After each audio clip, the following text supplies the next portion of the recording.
I got this router in addition to a couple of other routers that I have, and I bought this one specifically to live inside of my new router table. And I have another fixed base router, and then I also have a plunge router. And so I'm going to talk about the differences between this one and those other routers that I have. Something that I've noticed on this router that's different from my other routers is that when you are going to change a bit, you have to actually adjust the depth to a lower depth, otherwise you can't get to the spindle lock button because it is covered up by the casing here. But this ring does let you adjust the depth really quickly, and so I really like this a lot. That's a pretty big upgrade from my other fixed base router. And one other thing that I noticed is that when you're using the spindle lock button, there's actually a hole in the rounded edge that the pin goes into.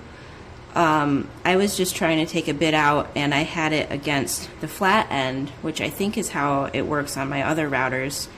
and it kept pushing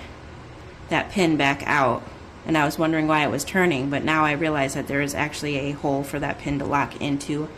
on both of the rounded edges. Now the reason that I have this out of my router table right now is because I had it mounted like this so that I could reach this lock and change the depth really easily, but then I realized that the speed was way too low and I couldn't see the speed adjustment dial when it was mounted in the router table, so I actually had to take it off because the speed adjustment is right here and it was on 1, and I checked all my router bits and they need to be about at a 6, so it was going way too slow and I needed to be able to adjust that, but I couldn't see it when it was mounted. At least the way that I had it mounted, it wasn't showing. So something to keep in mind when you are mounting it to a router table is to pay attention to how it's being mounted and what you can access and what you can see before you actually mount it, because you might have to change some settings and then it's kind of annoying to take it back out if you need to do that. So I have this mounted in the router table now, and I have been using it, and I'm very happy with it. It is comparable to my other routers as far as performance and the motor and everything.